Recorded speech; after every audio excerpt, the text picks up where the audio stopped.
darkness engulfs me. It devours me like the creature I fear most. I try opening my eyes, but there's no difference. All I see is total black nothingness. It wouldn't be so bad if I weren't deathly terrified of the dark. At home, there's never a time when I allow darkness to fully overwhelm the light. I have night lights and security lights lining every hall, and in every room. I'm never 100% in the dark.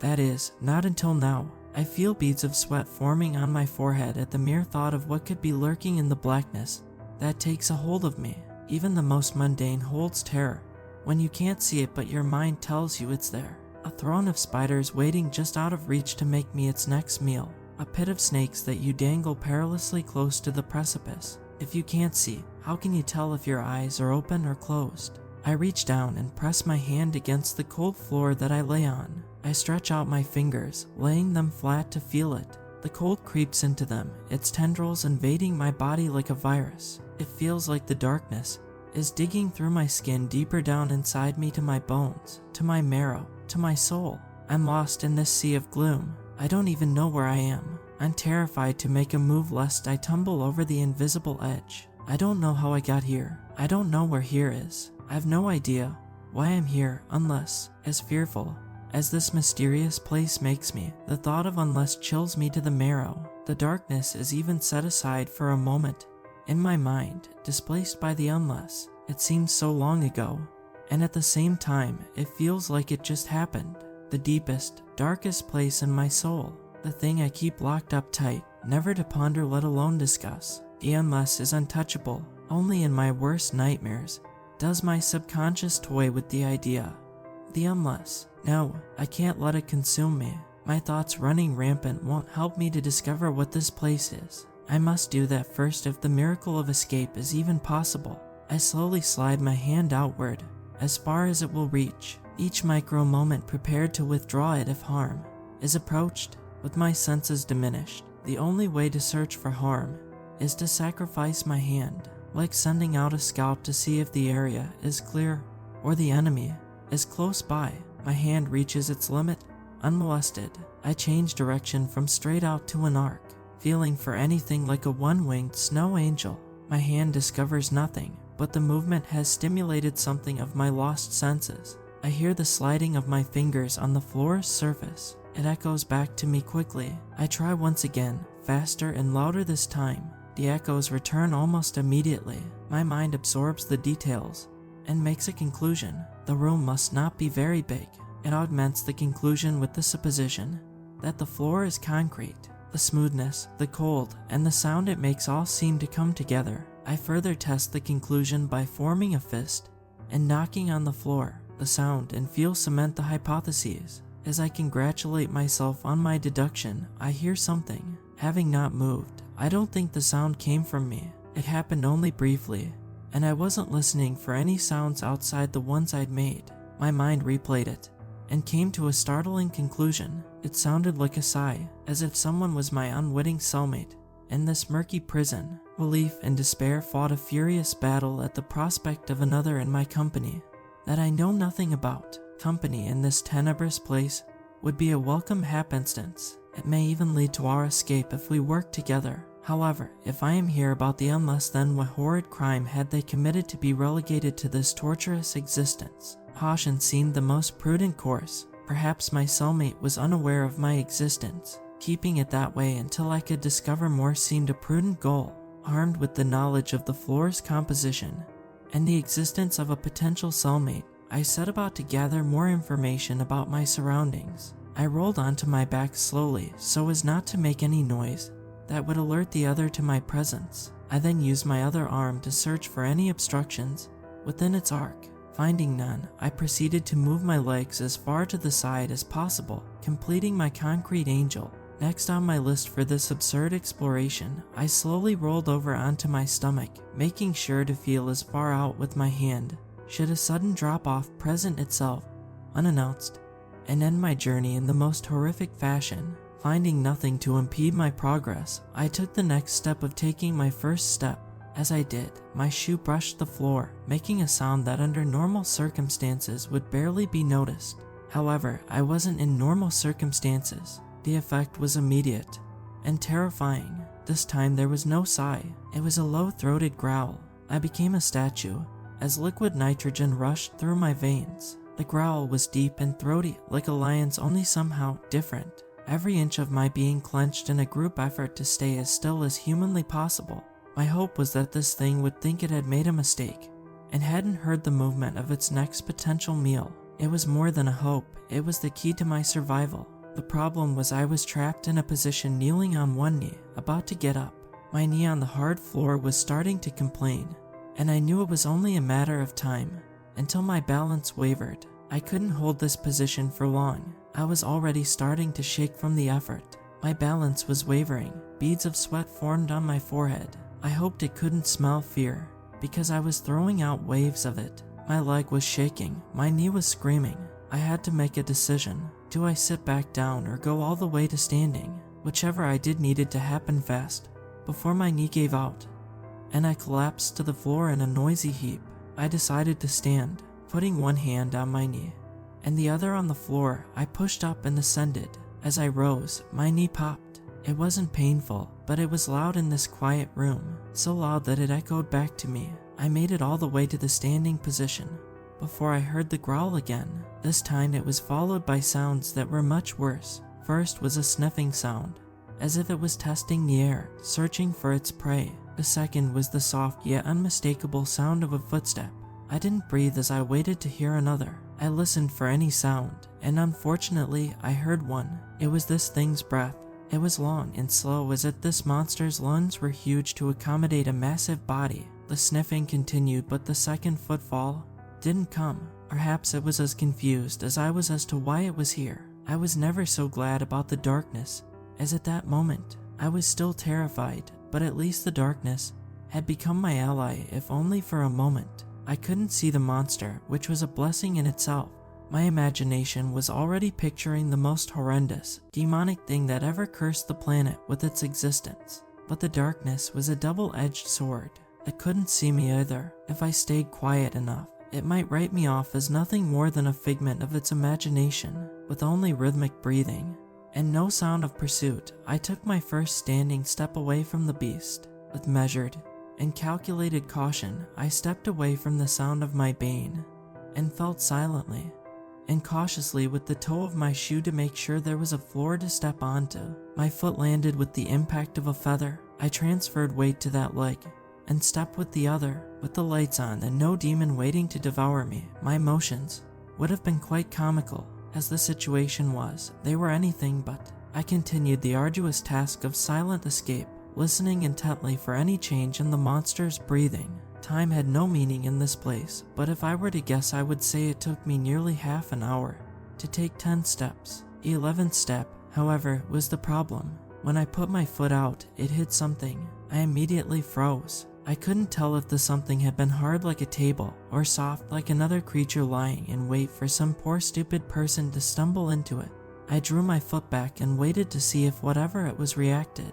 The darkness didn't abate. At times I considered holding my eyes closed. At least I would keep them hydrated. For some strange reason, it also seemed to help my focus. I listened for any sign that this object was alive and or about to devour me. After a few moments, the only sound I heard was my own breathing. I tentatively stuck out my foot and touched the object again. It was hard and unyielding. I reached out with my arm and also touched something solid. I felt around on it and bent down all the way to the floor. It was a wall. The rough texture and ridges told me it was made of concrete block. I reached as high as I could, even getting up on my tiptoes, trying to find anything useful. I explored the wall, feeling my way to the right until I reached a corner. As tempted as I was to turn and feel down this new wall, I knew it ended on the side of the room where the monster dwelled. I had no desire to approach that thing without light and a very deadly weapon. As much as my fingers had become my eyes, my ears became my sonar, staying tuned to any sound. To this point, there hadn't been much. That didn't last. There was a shuffling sound that made me freeze. It was followed by the sounds of scraping on the concrete floor. Its soft breathing had gotten deeper and steadier. It was getting up. I stood in my corner, not moving, barely breathing, as I heard one soft footstep after another, getting louder with each step. It was curious about the other side of the room, my side of the room. I had to focus not to give it a strong smell to follow. I hadn't used the bathroom in hours. Not that there was a bathroom in here that I knew of, but I would have used the other corner and then never returned to it until nature called again. As the monster continued across the room, I could hear sniffing. It was hunting for me. My nerves told me to run. My mind told me to stand still. My bladder didn't care as long as it was emptied soon. The footsteps continued to approach. There was no doubt it was searching for me, and it would find me. My mind ran through every option available. In a blindingly dark room, with the beast searching for its next meal that was slowly approaching, I hugged the wall and started toward the other side of the room. Common sense argued that I had no idea. There was another creature on the far side of the room, but there seemed to be no choice. As we continued our silent dance, I pictured the creature passing by as I slid along the wall toward its side of the room. When we had both reached the halfway point, it suddenly stopped.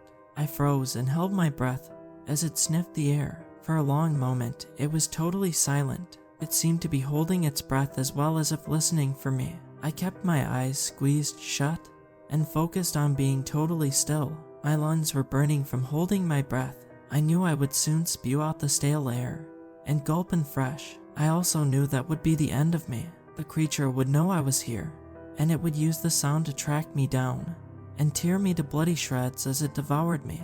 The countdown had begun in my mind. It was a matter of seconds until my lungs gave out, and I had to breathe the last breath. 10, 9, 8, 7, I heard a footstep. The creature was moving again. I held my hand over my mouth and slowly exhaled, then just as slowly inhaled. It was difficult to keep my oxygen-starved lungs from demanding more air, but I was able to catch up quietly, without breathing so hard as to make noise. I continued on my perilous journey toward the unknown, carefully listening to the creature also continue its journey. As I reached the corner of my nemesis, fear gripped me as I stepped on something soft. I waited for an attack that never came. Slowly, I reached down to explore this newfound softness. It was hair, soft fur, the kind that an animal would shed. All my suspicions were now fact. There was an animal here. It wasn't just my imagination. My fear and anxiety were fully justified. As I made my revelation, I heard my nemesis reach the far wall and bump into it. It then began sniffing in earnest. It must have caught my scent. It knew I was real too. The sniffing was getting closer. I allowed myself a moment of panic before the realization that the only thing I could do was continue my course around the room. I made my way through the blanket of fur and headed for the far wall, feeling as I went for the one thing that may hold my potential rescue, a doorknob. So far, there had been no indication of a door whatsoever. I prayed that the unexplored wall would remedy that. I continued on this insane and deadly game of ring around the rosy, stepping up my speed as much as possible while still staying silent. It's one thing to know you're being hunted. It's another thing altogether to ring the dinner bell by giving your position away.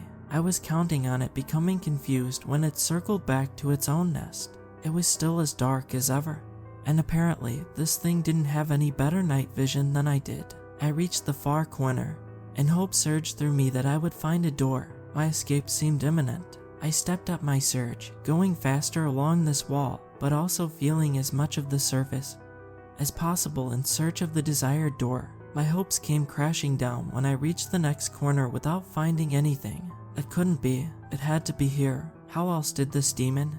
And I entered the room. My despair crushed me like a ton of bricks. There was nothing left to do. This thing would eventually catch me. There was no escape.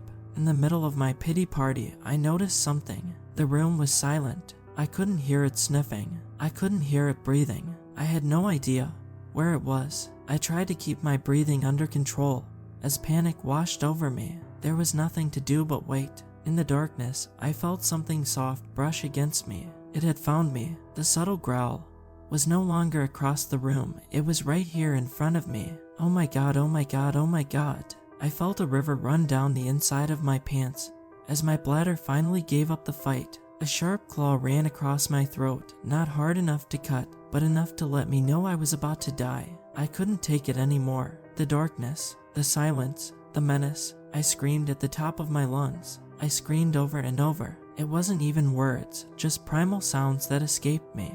Every wail as a baby, every cry of pain, every shriek of fright as I woke from a nightmare. I let them all out. The screams of my victims as they suffered at my hands, the screams of their families as the court sentenced me, the screams inside my mind in a cell alone thinking only of the unless. Suddenly the lights came on. I covered my eyes to ward off the brightness. As I slowly adjusted, I was able to look around the room. The creature was gone. No, it couldn't be. I looked over at the wall where I had walked through the fur, but there was none. I looked all around, but there were only blank walls. Where is it? Where is it? Where is it? Where is it? I turned round and round, but it was gone. Had it ever really been here? A door opened and 2 large men dressed in white came in. No, I screamed. Don't come near. It'll get you. They marched across the room oblivious to the danger and picked me up. It's time to go back to your room, one of the men said, picking me up under the shoulder. The doc says you've had enough therapy for today. Did you see it? I said. They carried me out without answering. They came into a hallway that stretched forever. I tried to look back at the open door. Don't let it out, I said. You've got to keep it in. They didn't bother to look back, just continued down the hall. I turned and saw it peek its head out of the room. No, I screamed. They didn't stop, didn't slow, just picked me up so my feet dangled off the floor until we reached a room. They unlocked it and set me in on my bunk. You should probably get cleaned up, one of the men said, as I tried to get up, but he held me down. You know how this goes, he said. You stay on your bunk until we lock the door. The second man backed out of the room, then the first man released me and followed him. I ran for the door. You don't understand. It's loose. It'll kill you all. They turned and walked away. No, I screamed at the tiny window in my door. I pounded on the door for a long time, but no one else came by. Maybe it had already gotten them. Maybe it would come to my door and peek in my window with blood dripping from its mouth. I stepped back from the door, feeling exhausted. I looked over at the tiny shower stall and did what they suggested. Everything was built into the wall. The shower, the sink, the table, the bed. There was nothing I could use to hurt myself or defend myself.